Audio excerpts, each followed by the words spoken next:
Welcome everyone to this edition of Talented Universe on the NDB Media Network at this 24th day of July of 2025. And I'm gonna first just welcome my co-host Marcia. How are you doing today? I'm doing great. And we have a special guest, another one of our vertical actors who has done a tremendous amount of work over the last, I'm not going to say how many years. He can say it if he wants. But Michael Vaccaro, how are you doing? I'm doing so great today. Thank you for having me. I really appreciate it. Well, I'm going to just go right to the chat room. Our other co-host that couldn't make it on today, and she was very upset, but she has a question. I am so thrilled you are doing this podcast.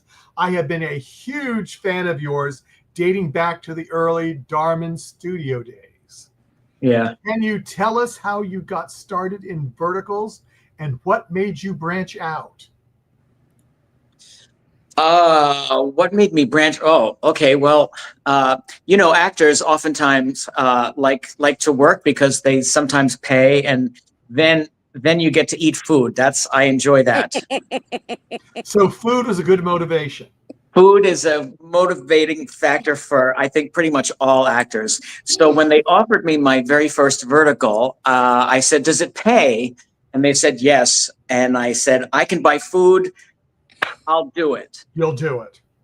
That's how I got into the vertical world. I was in the horizontal world, but I got tired of laying down, so now I stand up. Well, and probably that's a good thing. And did you decide? Oh, I'm sorry, that was one. What was your first role that you did in verticals? Oh, hilarious. It was a show called Playboy Becomes My Play Toy. Okay. And I played this guy. I played a pimp who has a long lost niece. If I remember this correctly, sorry, forgive me if I screw this up. He has a long lost niece who I think has like brain cancer or something like that. And she can't afford to get the surgery that's going to save her brain, right? Mm-hmm. And so what I do is I offer to pay for her surgery, but in return she has to become a prostitute for me. Wonderful. Okay. What a prince. Just, that happens all the time, right? Oh, absolutely. Yes. Yeah, that would be the normal response when you find your niece who has brain cancer. And then the very first day I got on set, they said, "Oh, can you do an Eastern European accent?" And I said, "No, I don't think so." And they said, "Well, you have to do an Eastern European accent. That's what the client wants." And I was like, "Okay." So I don't know if you remember Bullwinkle, and they had these two characters, Boris and Natasha. Oh, you did Boris? And I basically said, "Okay, I'll try to do Eastern European." So the closest I got, I think, was Boris, who, what did they used to run around and say? Moose and squirrel. Oh, yeah. So I think that was my Eastern European accent. And that was my very first one. Playboy Becomes My Play Toy. And from then it was, then they had me. That was it. I was done. That is so wild. Let me go one other question. Given a chance or given a choice of roles, what would be your favorite? Good guy, bad boy, down on the luck, slime ball, sweet stepdad, or store owners who likes to secretly help? I don't know what that means. Yes. That's my answer. Oh, the last one, or just all of them? I mean, there's no question that sleazeballs are much more fun. Well, that is true, yes. I mean, clearly, I think I'm a really nice guy in person, but I seem to really sort of gravitate towards the real, horrible villain slime balls for sure. I mean, again, like I just said, it's sort of at the very beginning, a prostitute who turns his niece, a pimp who turns his niece into a prostitute. I mean, Yeah, well, yeah, and then it's all downhill from there, right?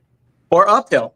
It depends, I guess. Yeah. However you decide to look at it. I mean, obviously, in all seriousness, I'm an actor, so I like to play all different kinds of things. I just finished playing a priest in one, which I really want to talk about.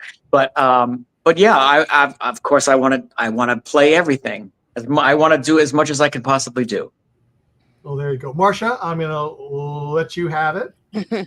Well, I would really like to delve into a little bit of your background and put a giant coin in the Wayback Machine Okay. because you are from the Bronx, and I'm from New York, raised in Queens.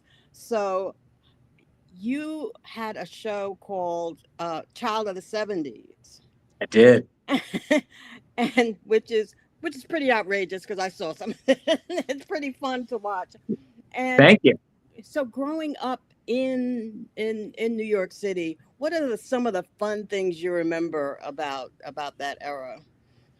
I mean, I'll tell you.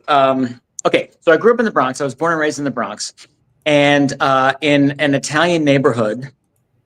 Not in Arthur Avenue, but very close to Arthur Avenue. And Arthur Avenue was sort of the very specific, like Little Italy Italian part of the Bronx. So I grew up very near that on Gun Hill Road, if anybody knows the Bronx.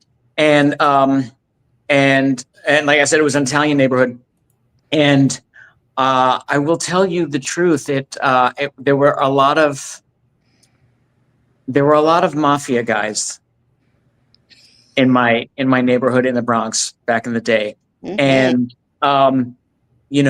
and to this very day, just so everybody knows, so people don't mess with me, I still have a cousin Vito who, if you mess with me, all I have to do is pick up my phone and then I'm sorry, your kneecaps will be broken. That's all I'm saying.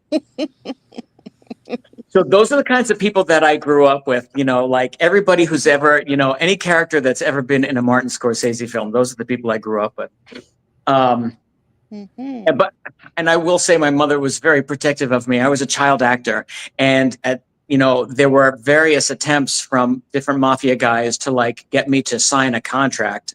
And my mother was always very protective. She always stopped them because she knew. But those are the guys. So everybody had like a baseball bat or a brick. It was very violent. Sounds like my neighborhood.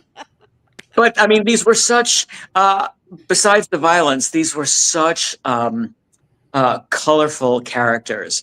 It was such for me, looking back on it, I have such fond memories. It was such an amazing place to grow up because everyone knew everybody on the block, in the neighborhood. It was definitely, like they say, one of those times where like I would leave the house at 9 o'clock in the morning and just go off and just do crazy whatever all day long, and then as soon as like the sun started to come down, my mother would go out the window and she'd scream, "Michael!"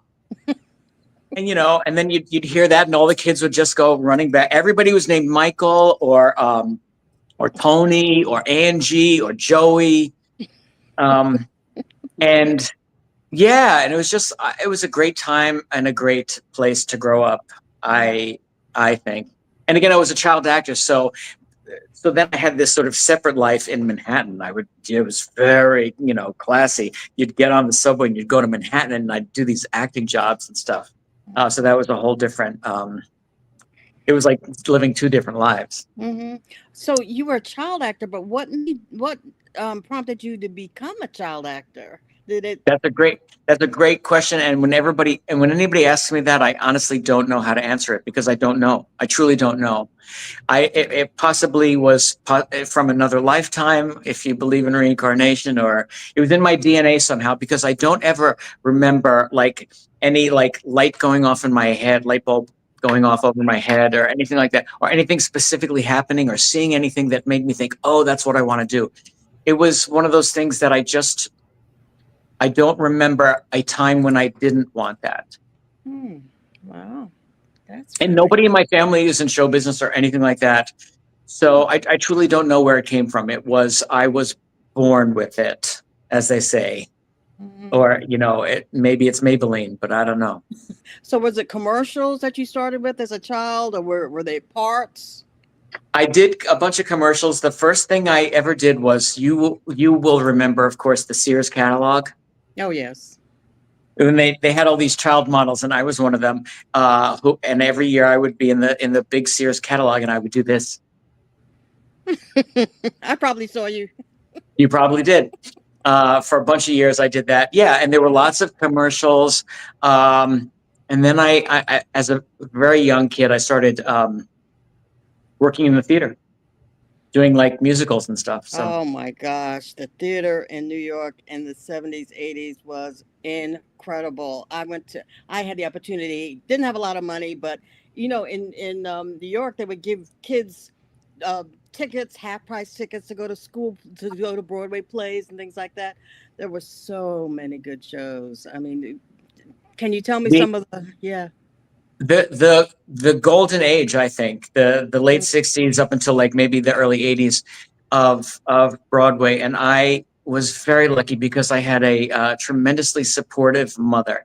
As soon as she sort of realized that this was a real thing and this is what I wanted to do and I wanted to study and all that. Almost every week on a Saturday matinee, she would buy me a ticket for a Broadway show. And I would get on the D train and I would go into Manhattan and I would go see a Broadway show. So for about like 15 years, I saw pretty much everything that was on Broadway. You know, I mean, some of the things that I can remember, like the original Pippin with Ben Vereen, and or the original Chicago with Gwen Verdon and Chita Rivera. Liza Minnelli was in a show on Broadway called The Act, which I think I saw about 16 times. Like, I mean, I saw everything. And it was, that to me was an amazing school to be able to see like these iconic, amazing Broadway performers at their peak. Yeah. Mm-hmm. Wonderful. Michael, I'm going to throw it back to you before I get carried away. Well, that's fine. You can get carried away. But Elizabeth said, you know, you mentioned you're playing a priest. She says she's got to hear more. Spill it. So your new vertical is you're playing a priest. Well, one of them. I have about 6 verticals that are waiting to premiere. Yeah, but one of them has created a tremendous amount of buzz, and it's called Game of Choice. It is it's sort of like a Squid Games. Oh, yes. Okay. Yeah. Yeah, I don't know if you've heard about this, but like everywhere I go now, every set that I've been on since, everybody has asked like, "Oh my God, tell me about the Game of Choice." So it's called Game of Choice. It's being produced by Reverse Clock. That's the production company. It's going to be on an app called Tall Flicks.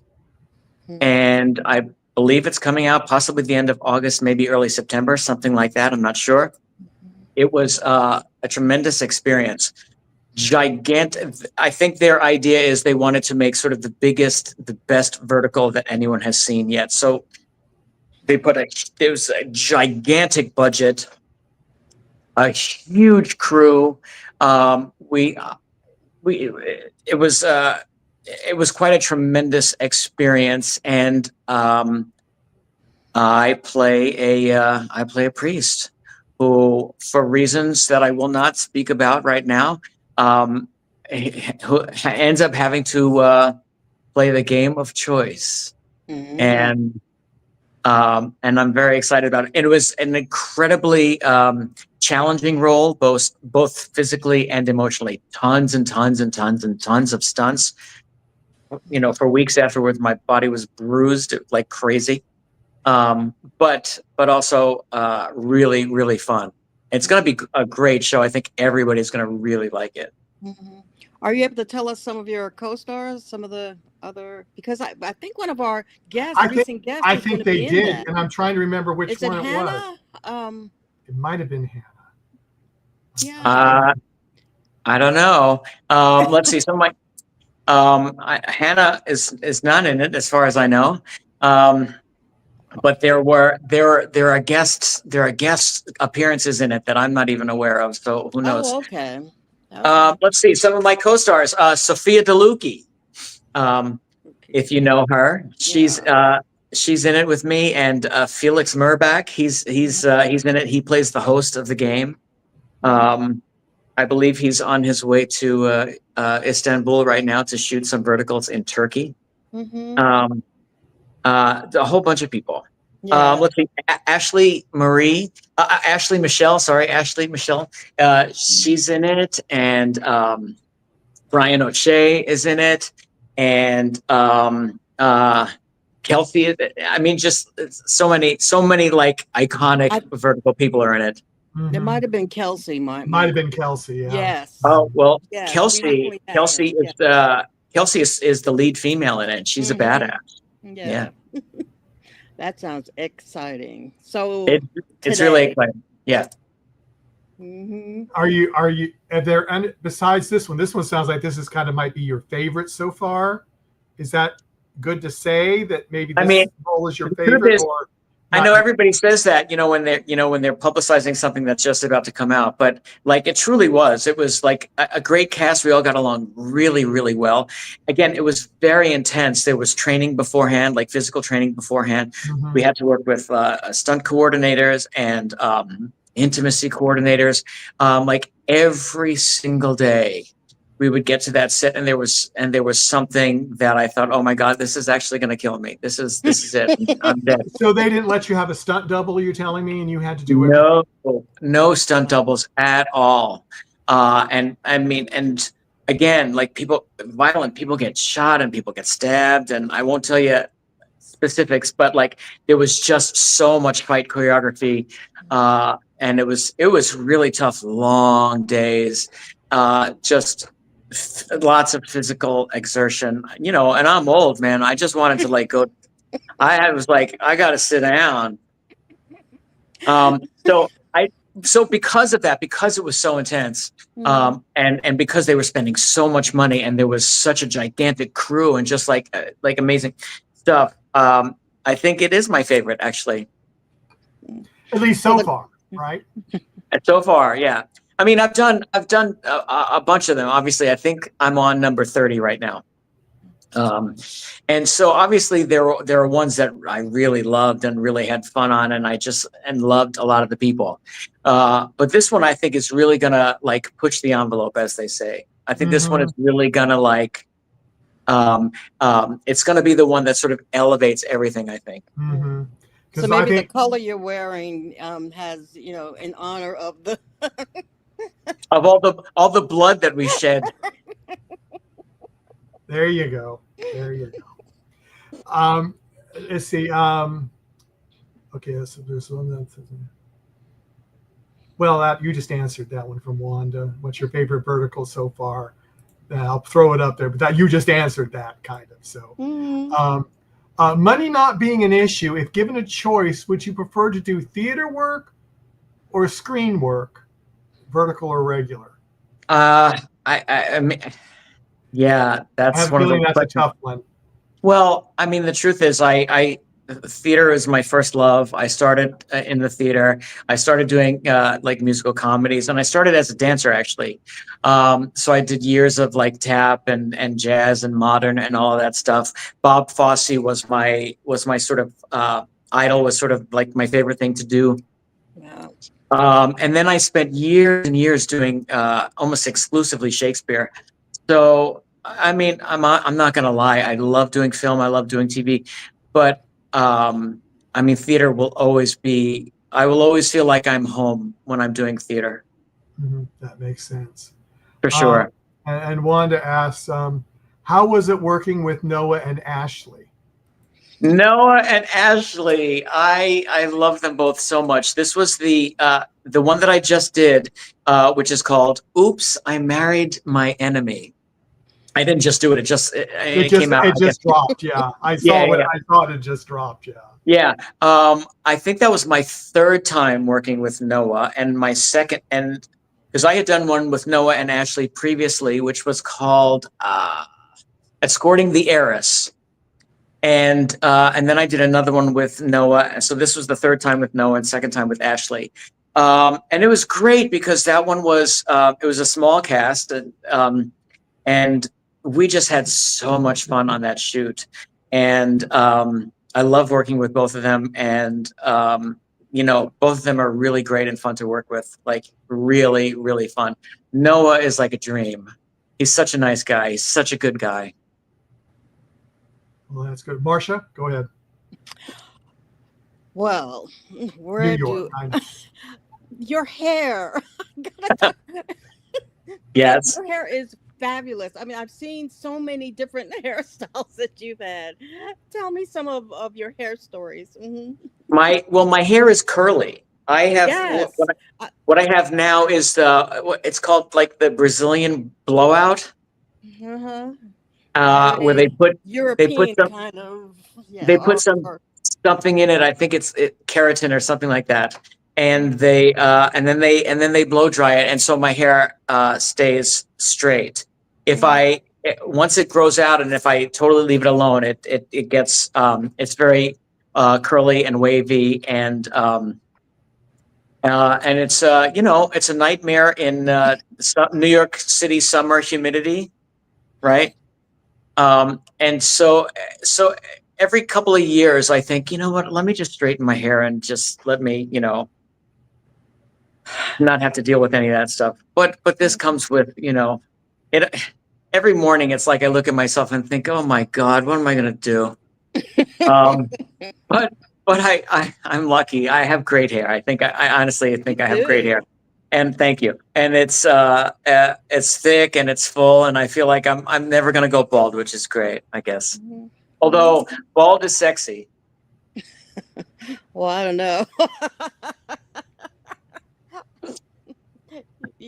Yours looks, you have so many ways that you can change it for different roles. I've done this my whole life, where it's been every possible color. It's been my hair naturally is sort of a dark brown, but it's been black, and it's been dark brown, and it's been red, and it's been blonde, and it's been white, and it's been short, and it's been long, and it's been curly, and it's been straight. Like, I should do a picture book of my hair throughout the years. I wish I could pull up a picture to show you like what my hair looked like back in the day. But I've been looking at some of those pictures, and that's what I said. You're like a chameleon. I mean, I used to have like a full-on fro, which I loved. Back in the day, back in the 70s. Well, I'm going to ask you a question that may seem a little bit in left field. Another New York question. Okay. Do you remember when you were a child that there was a blizzard, a really tough blizzard in New York City? Do you remember? I don't know. I mean, it kind of stopped and everything just went. I don't. Well, do you remember what year that would have been? It was actually 70. It might be a little before. You might have been too young for that. I was probably too young to remember that. What I do remember, you probably remember the blackout in the summer of 77. Yes. Right. I remember that very specifically, because that was one of those actually really great fond memories I have of growing up in New York City, was the blackout of the summer of 77. It was also the summer of the Son of Sam, if you remember him. Oh, yes. Right. And so what I remember about that, it was summer. I think it was August, and it was, 9,000 degrees. It was like, the surface of the sun. There was a blackout, and then everybody was out on the streets, and it turned, of course, in the Bronx, it turned into a big, gigantic party. Oh, yeah. And everybody went to the pizzeria and got Italian ices. That's what I remember about it. Oh man, I remember Italian ices. Yeah. Real Italian ices. Oh. Real Italian ices, yeah. Mm-hmm.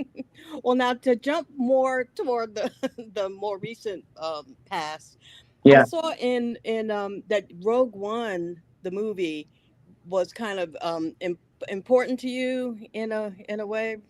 Mm-hmm. Wow. Where did you see that? She has spies all over. I am. I'm definitely a Star Wars guy for sure, mm-hmm. And I think the two best Star Wars movies are Empire Strikes Back, which is part 5, and Rogue One. I think Rogue One, absolutely. I will never forget the first time I saw Rogue One, and you've both seen it? Oh yes. Oh yeah. More than once. Okay, great, good. And I don't want to spoil anything for anybody who maybe has never seen it. But the ending of Rogue One, Yes. where I realized where we were, and I was like, oh no, oh my God, oh my God. And Yeah. then all of a sudden Princess Leia turns around. I was like, and I literally gasped at the top of my lungs when I was in that theater. I love that movie. Yes. Yeah. I remember I had the same when reaction Darth that you. Vader showed up at the end of the hallway, and all of a sudden I remembered why he was such a bad guy. Yeah, That was it. Just it took my breath away too. It's yeah, an amazing movie. yeah. And in one of your series, you do a crawl, the Star Wars crawl. In at least one of the episodes, you did a lengthy Star Wars crawl. Do you remember that? Oh, yes. You're talking about Child of the 70s, right? Yes, Child of the So 70s. I did this, I did a show, just for people who don't know what we're talking about. I did a web series, which I think now you can find on Amazon. I believe it's still there. We sold it to Amazon. It was called Child of the 70s. And I wrote this show, and it was sort of an homage to to sitcoms of the 1970s, what I grew up with, and the shows that I loved growing up. And so I created this sitcom. It's called Child of the 70s. It's about a guy who becomes a personal assistant to a TV star who he loved while growing up in the 70s. A gigantic star from the 70s. He's now a grown up, and he gets a job as her personal assistant. And yes, in one of the episodes we do the Star Wars crawl. But the show, I'm pretty sure it's still on Amazon. We sold it. We did 5 seasons of it, and I was able to get a whole bunch of actual TV stars from the 70s to be in it. That was the Yeah. greatest part. So I myself actually got to work with all these icons who I loved growing up. Ted Lange from the Love Boat is in it. You know, Isaac the bartender. Hmm. He's in it, and Susan Olsen, who played Cindy Brady, is in it, and Carolita White, who was Big Rosie on Laverne and Shirley, is in it. I mean, the list is endless of all of these. We got the original cowboy from the Village People, and to be in it, like all of these amazing people who I grew up with are in it, and so we did this sitcom. You should all go watch it. It's really fun. It is fun. Thanks so much. Yeah, I'm glad you enjoyed it. Okay, the Max amount says, yes, Michael, bald is sexy. Your necklace looks gorgeous. Can you describe it, please? Okay, so yeah, let's talk about this. Hopefully there are people old enough out there to remember what this is. This is what you used to put in. We used to have records like on vinyl. Yeah, just like what? What are they talking about? Yeah. Right. And so you have different sizes of records. You have a 33 and a third, and then you had 45s, which was just a single, it was just one song, an A side and a B side. And you used to have to get these things to put in. There was a hole in the middle, and you have to put this in the hole in the middle of your 45 in order to put it on the record player and play it. So I want to keep this forever, just as a keepsake. So I remember, who I am, where I'm from, all that kind of stuff. And this is every Italian boy has one of these. Every Italian boy from the Bronx wears one of these. Anyway. Well, I hope that answers your question, Max amount. And then we have Agnes basically says, hello, Michael. It's Agnes from France. Agnes is such a dear woman, and so sweet. She does these amazing edits all the time for me, which I put up on my Instagram. She's a lovely fan and a very sweet lady. Yeah. Hi, Agnes. Oh my God, is she watching this live now in France? What time is it in France? In France, it is. I think it is 12:30 in the morning. I believe it's either 12:30 in the morning or 11:30 at night. Got it. I can't Okay. remember if they're 5 or 6 hours. Well, all right, Agnes, go to bed. Well, she obviously wanted to be on and see That's you live. right. So, That's very sweet. Yeah. Mhm. There was a question. I'll find it in a minute, but they said they wanted to know if you could tell your younger self something, what would it be? Oh gosh. Just stop being so neurotic. Like who cares? Nobody cares. Just relax. I was such a I have grown out of this, but I used to be so neurotic and I used to be such a people pleaser. Like constantly worried about what people thought. And as an actor, you know, that's you live like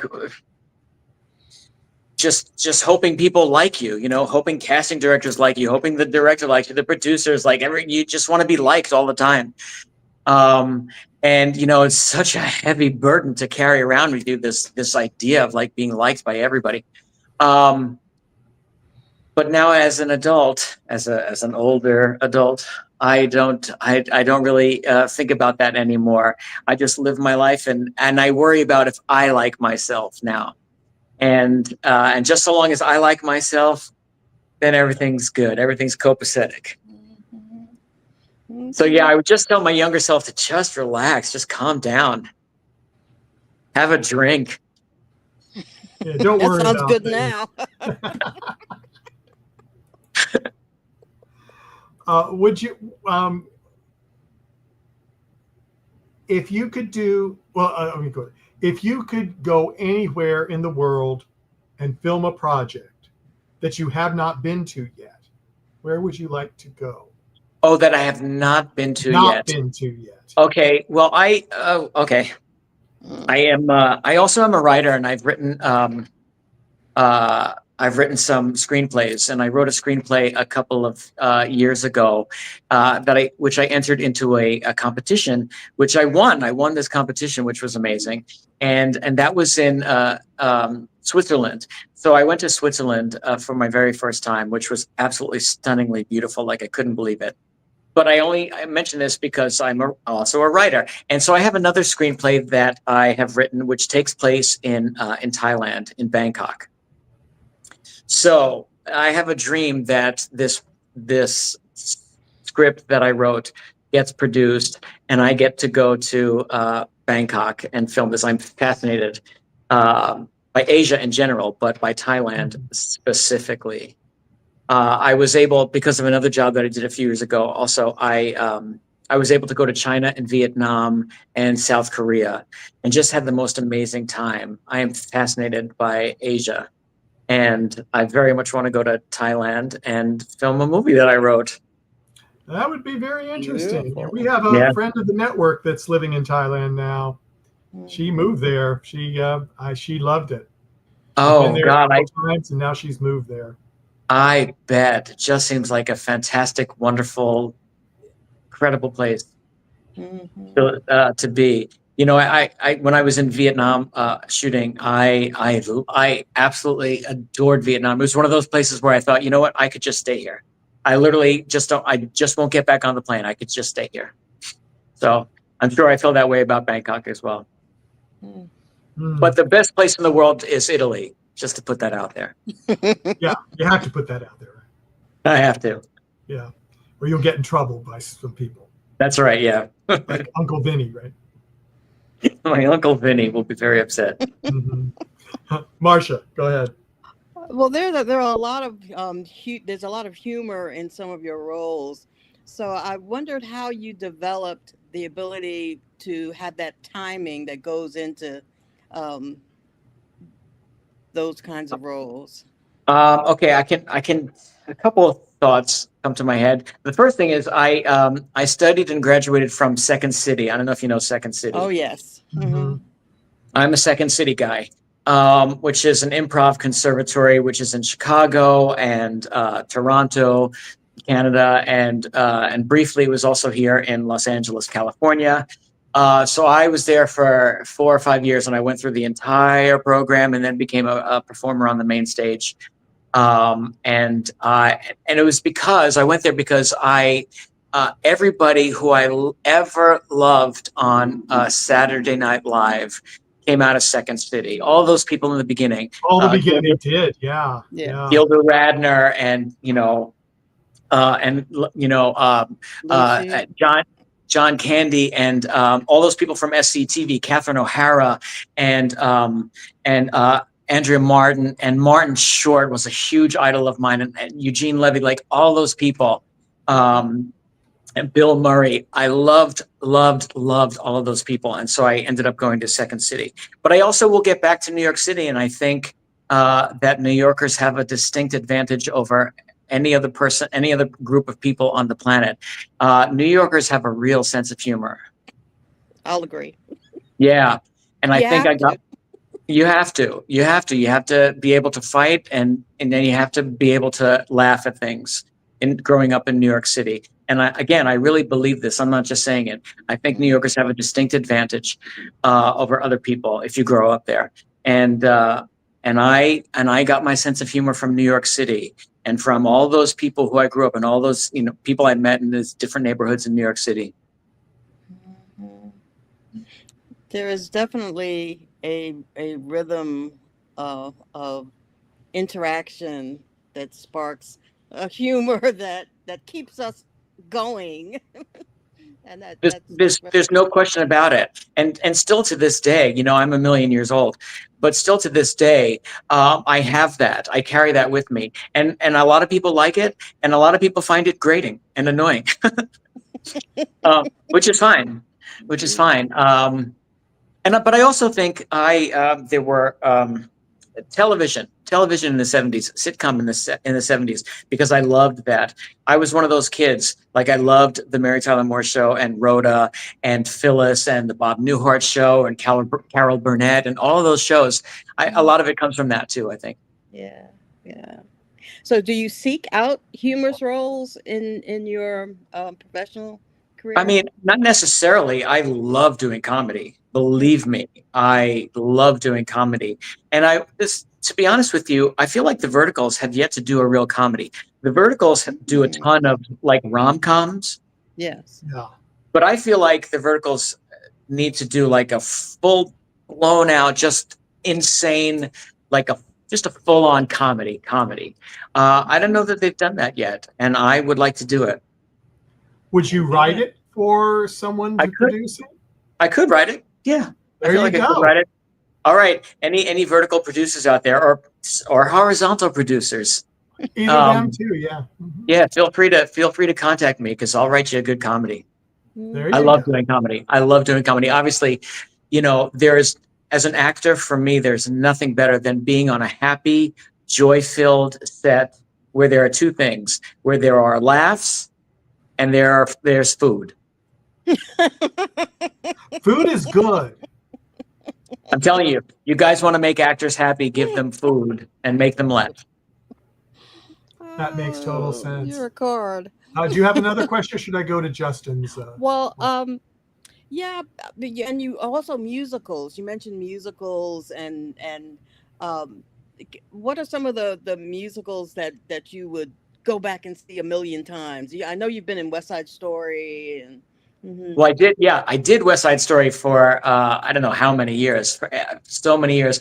I was Baby John in productions of West Side Story all over the country. My favorite Broadway musical is, hopefully you know this. It's this one. It's a musical called Nine. And it was on Broadway in, I want to say, the early 80s, and it starred a magnificent actor who unfortunately is no longer with us. His name was Raul Julia. Oh, yes. Mm-hmm. And it's based on the Fellini film 8 1/2. Mm-hmm. Yeah. And now Fellini is my favorite film director. My favorite movie of all time is La Dolce Vita by Fellini. And Nine is my favorite Broadway musical, which was a musical version of 8 1/2. And it starred Raul Julia. I think it's a painfully beautiful musical, underrated. And there was a film version of it with Daniel Day-Lewis in the lead. And I saw that. I kept going back to see that show over and over and over again. But I just love musicals in general, and I love music, and I'm a singer, and I have a couple of CDs out on all your, all your platforms and stuff. So music to me is the cure for depression. And you were in a group way back. Oh, I was in a bunch of groups. I was in Trini Alvarado.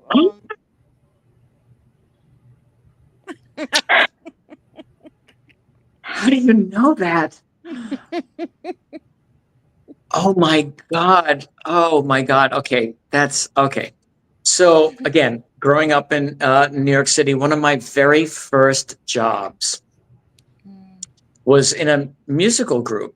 We were kids. I think I was 13 years old, and Trini was 10 years old, and we were a group, and we went into the studio and we recorded these disco songs, like original disco songs. And Trini, of course, you can look this up. Trini went on to become like a hugely successful actor, doing tons and tons and tons of like amazing films. And she's still, to this day, she is my oldest friend in the world. I still talk to her all the time. Anytime I go back to New York, it's to see Trini Alvarado. And we've known each other again since I was 13 and she was 10. So, that was a musical group. And then there were all kinds of, I did a cabaret act for many years in New York. And during my cabaret years, I was in a whole bunch of different musical groups. Yeah. Cool. And Agnes wants to know, Michael, will you ever play a leading role, or as the good guy?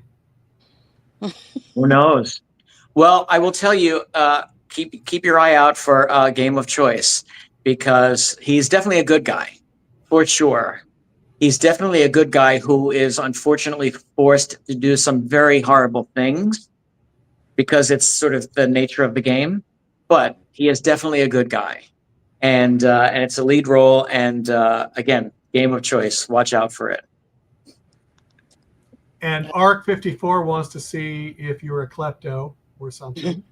What is something you took from set, or wish you had taken, or your absolute favorite memory of something that was on set?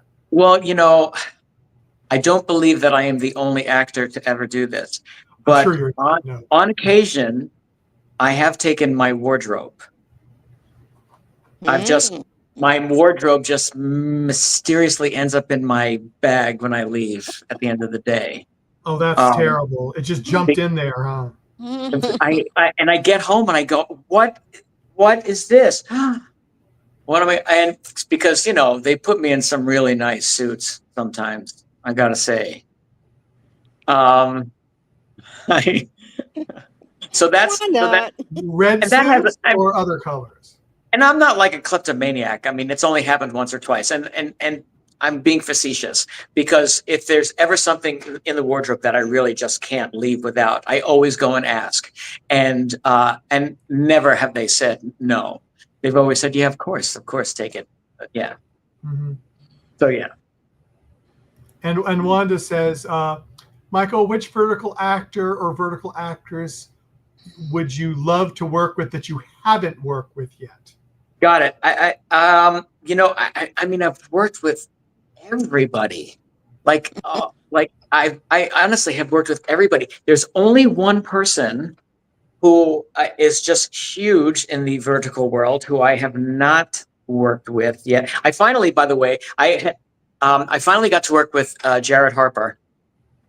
Jared Harper and I were in a vertical together a couple of years ago, but we had no interaction with each other. So I finally got to work with Jared Harper, and he's hilarious. I played his father. I play everybody's father.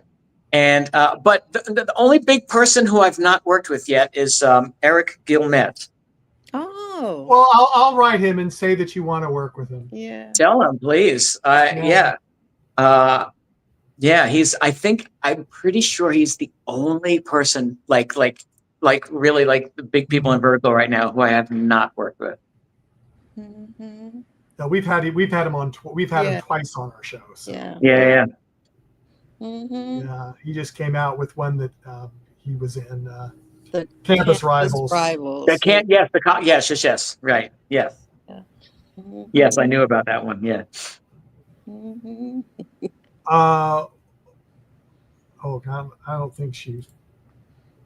I think it's Would You Ever Work with Casey Esser? I have worked with Casey Esser. Okay.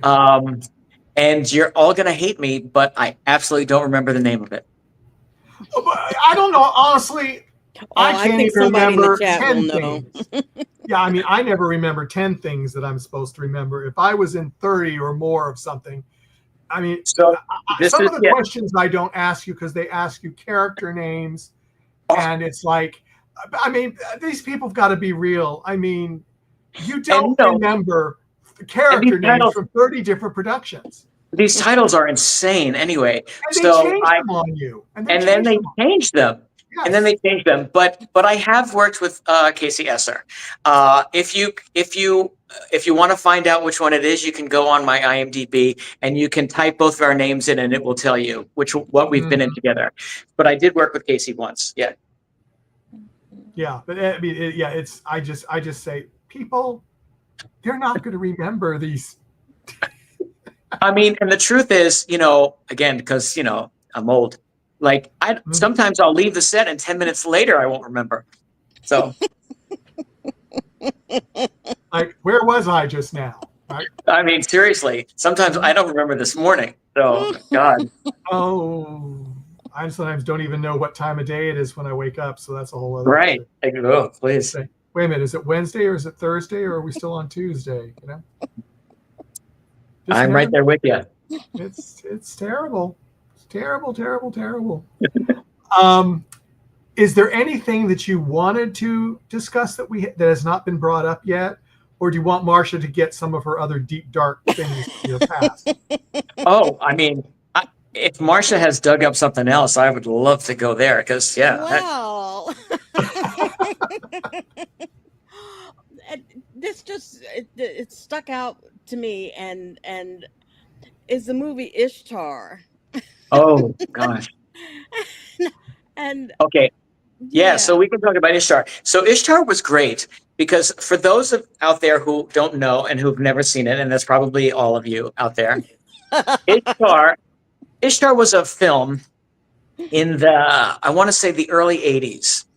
And it was I think it was my second major film that I was in. It wasn't a major role. It was a small supporting role, but it was a major film. The stars of the film were Dustin Hoffman and Warren Beatty. Mm-hmm. And it was directed by a woman named Elaine May, who is still alive. But Elaine May was one of the most brilliant minds ever in comedy and in filmmaking and in theater and stand-up and whatever.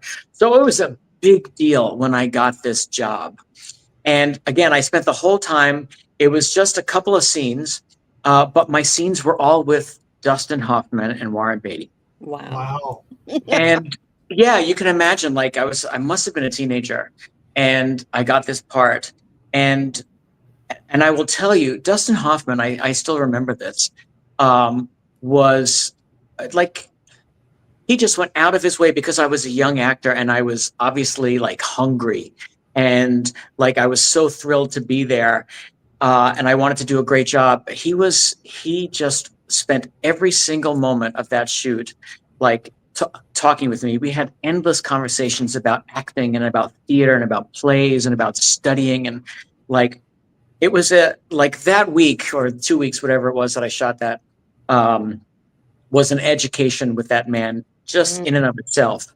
The fascinating thing about that film is that it was going to be the biggest thing ever. Yes. And it turned out to be a gigantic bomb. It absolutely bombed, and I think it destroyed the studio. And I think it lost it for a very long time. I think it was the #1 money loser in film history. Yes. And so Many years later, somebody did a documentary about it. I think it's called Waiting for Ishtar. And I'm in that as well because they interviewed me for it. And what I remember, one of the things they asked, there were huge delays on this film. And one of the stories I remember was that they had gone to somewhere in the desert in Africa, somewhere, some country in Africa, maybe Morocco or Tangier, I can't remember. And they were going to shoot in the desert. And so they went out there and it was dunes out in the desert. And Elaine May, looked through her camera at the dunes and she said, I don't like the dunes. So they spent millions of dollars, just getting trucks in there, getting rid of the dunes, like flattening the desert. And she comes back like 2 weeks later and it's flat. And she looks through the camera and she goes, oh, I think I like the dunes. And so they got these trucks to put all the dunes back. So it was millions and millions of dollars over budget and way over schedule. And I came in at the very end. They had filmed everything in Africa and they were finishing the film in New York City. And that's when I got the job. And so by that time, people were tired. This had been going on for 6 months. Wow. And so, but I'll never remember. I'll never forget. One of the actors who I was working with, he said to me, and he was an older character actor, and he had been on the whole time. And he said, "Kid," and he's smoking a cigar. He said, "Kid, this is either going to be the greatest movie ever made, or it's going to ruin my career." Holy crap! So there you go. I was very, very lucky. That was such a great experience to be able to do that. Amazing amazing experience. Thank you for relating that. Sure, of course. And my last question, I love color. Have you ever had your colors done? Because yes, I am a winter. yes, yeah. As much as I hate the actual season of winter, on the color chart, I am a winter. Mm-hmm. Because your color choice sings to me, and that's amazing connection that you have with color. I can see that. I don't do pastels well. Mm-hmm. Mm-hmm. I need bold colors. Mm-hmm. Okay, I have one more question. What do you collect something? Is there something that you collect, like records or newspapers or whatever? Is there? No, in fact, you know what? I'm exactly the opposite. I purge everything. I'm one of those guys who just everything goes. There's no I don't hold on to anything. That's great. Except those clothes that you take from the sets. Well, no. I have clothes and stuff, but as far as collecting things, as far as keeping stuff, I get rid of everything. I give things away constantly. I'm constantly donating clothes. I go to Out of the Closet, which is this great space here in Los Angeles, and I'm constantly donating clothes. I like clean surfaces. Oh, fabulous. I love that. Thank you. You've just been such fun. Oh, thanks. Thanks so much. And Agnes says that she's going to leave us because it's almost 1 a.m. Good day to you all, and good night from me. See you soon. Thank you, Agnes. Yes, we're pretty much please. ready to wind it down anyway, Agnes. So you hung in there almost till the bitter end, so that's not bad. I mean, she's a real fan. Guest at a convention. You would have such great stories to tell. Have you ever done that type of thing? We are doing. I can't. You just brought that up out of thin air. Amazing. We're doing a Verticon at the end of August. I believe it's the weekend of the 30th and the 31st.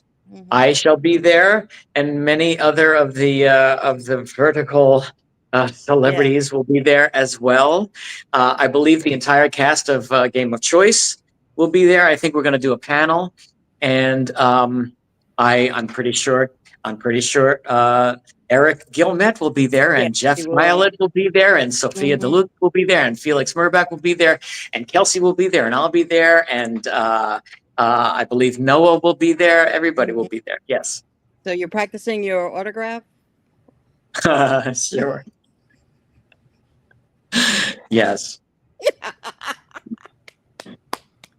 Too much. Excellent. And Ark says, thank you very much for taking time to talk with us, Michael. It was a blast. Oh, And my pleasure. My pleasure. And I would totally agree with that, Michael. Thank you so much for coming on. If you'd ever like to have Marcia torment you again, please let me know, and we'll arrange something if you'd like to come back. If you've got something new or something old, or just want to reminisce about New York City or whatever.